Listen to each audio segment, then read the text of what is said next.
Just fixing my hair. Busted. Caught red-handed. Welcome back to Fresh Outlook. I'm TWB. In light of the recent scandals involving Lance Armstrong, Manti Te'o, I can't get that name right. Manti, thank you. That's what I said. Manti Te'o. It seems like sort of scandals and apologies by public figures has become commonplace. Every other day, someone's getting busted and having to issue some sort of an apology. Let's take a look. It was the first question she asked him, and he finally said yes. In all 7 of your Tour de France victories, did you ever take banned substances or blood dope? Yes. After denying it for years, Lance Armstrong stated plainly and without emotion that he did use drugs to help him win 7 Tour de France titles during an interview with Oprah Winfrey. Armstrong said he didn't believe he could have won without doping. He told Oprah that he never considered himself to be a cheater and was confident that he would have gotten away with it until the drug testing procedures were dramatically improved. Several of Armstrong's fellow riders testified that he had doped in an investigation by the U.S. anti-doping agency last year. I was a bully in the sense that that I tried to control the narrative, and if I didn't like what somebody said, and for whatever reasons in my own head, whether I viewed that as somebody being disloyal or as a friend turning on you or whatever, I tried to control that and said that, that's a lie, they're liars. Armstrong had offered to pay more than $5 million to the U.S. government in compensation for an alleged fraud against the U.S. Postal Service, which had for years sponsored his cycling team. It's possible that Armstrong could face a prison sentence for lying under oath. James just said there's no way he's going to jail. We'll get into that in a moment. But how do you guys feel? I mean, is it just day in, day out that public figures are coming out saying, yep, I messed up? I mean, it started with, I feel like Bill Clinton started this with Lewinsky. It's just been a downhill spiral. General Petraeus a few weeks ago, Armstrong, Manti Te'o. What is it with these men? I don't know. Yeah, exactly. Yeah. Thank you. But has it become as commonplace as apple pie? Are we expecting too much? And, it's a shame for this generation. Armstrong, he couldn't have done it without cheating. I mean, what is the message here to kids that you can't achieve without cheating and corruption? What do you think, Jackie? You know what? I think that, and this might not be a very popular opinion, but I want you to consider it. We don't like popular opinions. It's okay. All right. So, look, both these gentlemen, we're going to talk about Manti Te'o, who had a fake girlfriend. He was first runner-up for the Heisman Trophy. Yeah. The fake girlfriend dies. So he lied to everybody, all of the big media outlets, and all of us. Well, no, he wasn't lying. He thought it was happening. It was just 2 days after that he went along with it. We think. There's some question. I guess what I'm saying is, was he milking the drama in it for the attention? Right, exactly. Okay. The story, the hero, the tragic hero. The tragic hero. The dead girlfriend. But he rises up. Yeah. 2 weeks after his dead girlfriend died, he came out and did this miraculous game against Michigan State, and he cited the inspiration. He lost his grandmother that day. Right. He lost his girlfriend. It wasn't until later he found out. Right. Here's the other thing. Lance Armstrong, he beat, and I want to use that word, he beat testicular cancer. Right. Who beats cancer? Can you beat cancer? Is it just will? Is it your doctors? Is it as much money that you have? Healing growth hormone. All of Well, Steve Jobs beat pancreatic cancer for a lot longer than most can. So I mean, right. But here's the thing: you've got this scenario, as Lance Armstrong said, the narrative of the mythic tragic hero. So it's not enough to be a Heisman Trophy winner. Right.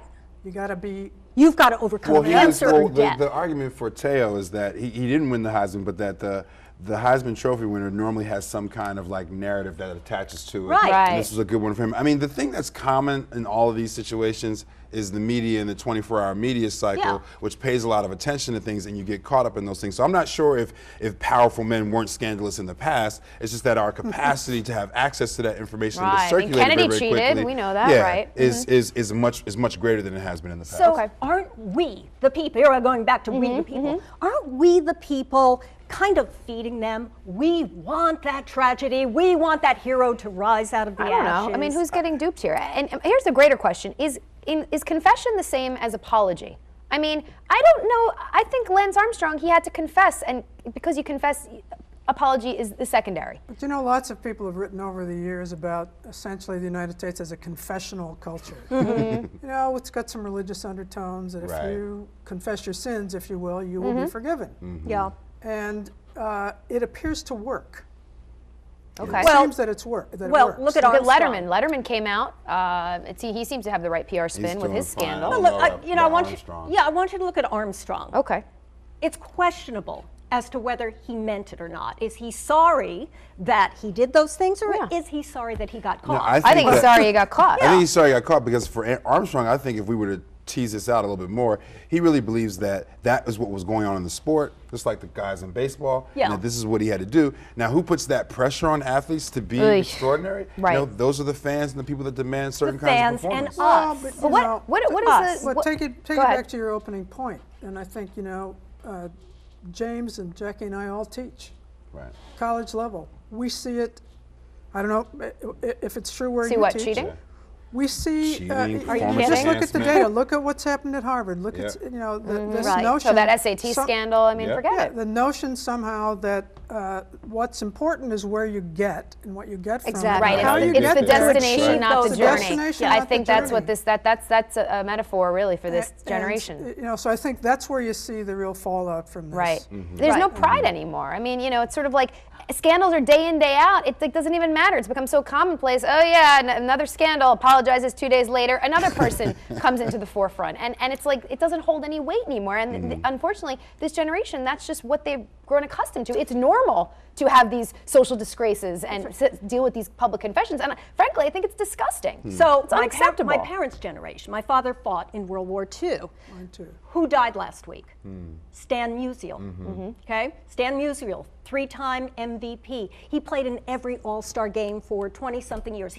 He never left the Cardinals. He was the Iron Man, as they called him.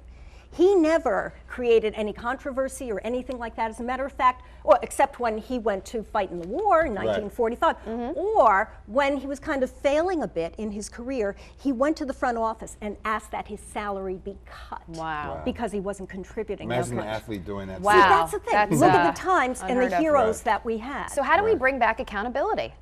I mean, is accountability obsolete? I hate to be a pessimist, but I think it is. I mean, I don't think people value absolutely not. accountability Absolutely anymore. not. I don't think it's obsolete, but I do think that, and I'm starting to embarrass myself. Starting? No. I'm just kidding. You opened the door Because- for that one. Go on. Because I sound like an old fogey to my students. So do when I. Well, I call it wisdom. It's So do I. not. It's not I wisdom. say, I don't know what you're about to say, but it's not but- going to be tolerated. You can't do this. Let's look at the case studies of what happens Right. if cheating becomes rampant. If you cheat, then corporations cheat, and they Right. do. Yes, they do. Banks cheat. Wall and Street they do. cheats. They do, yeah. That somewhere I think it's got to start at least in part at the home, but it's also got to be on In the folks like classroom. ourselves who are in It the does. classroom. So what are the repercussions for your students who cheat if it is as rampant as you say? What are the consequences? What happens is that in an environment where you have Wall Street cheating, you have this kind of big time, big figures cheating, we're at a loss for ethics. Right. And so we've got to start to reinstill ethical considerations into a lot of things that we're doing. I mean, we have unethical How things do we going on in do our that? government. That's Well, not it's got to happen in realistic. classrooms. It's got Okay. to happen in classrooms. It does also have to be at home. It's got to be a family value as well. But there are people like teachers who are going to be responsible for making sure that in an environment where we have a lot of leaders, our government, sometimes our military, When sometimes our athletes. the president is cheating and cheating on his wife, the head of our country, the guy we're supposed to look up to, he's setting the tone. But I let's mean, look forward. I mean, I think what James is saying. Yeah, what going was forward we have to address, Going but also forward, to be honest with you, I don't moralize some of those things as much either, because I don't think that's the way to communicate it to young people. I think the way you communicate ethics to young people is to put it in the context of where we are now, the society that we live in now, kind of like linking hands and helping people. Well, it's I not think about we did judging that other folks. on Martin Luther King Day, if I might, Professor, is that if we break it down in ethics, you've got the ethics that say it's the rise of the incredible individual and let me achieve my goals. That's what our college students are thinking today. Right. Or do we now celebrate? And if you look at Obama's inaugural address, that's why I kept saying we the people. I don't know. Yep. I just feel sorry The for this rise generation. of- You look at the Manti Te'o catfishing, you know, The sort of rise of stealing people's humanity. identities. Look, This is, I can't because we're out of time. No. I can't look. We're going to have to look ahead to next week. Say, Taryn, look ahead to next week. That's what Look we're gonna ahead have to do. next week, Yes, Taryn. same time, same place. Thanks so much, you guys. Thank you. It's been eye-opening, to say the least. We're out of time. I want to thank my all-star panel. As always, remember, if you have a fresh outlook, we'd love to hear it. Check us out at @AbrewTV on Twitter or hashtag Fresh Outlook. I'm at TW Brill in the Twitter universe. Thanks for joining us. We'll see you right here next time on Fresh Outlook.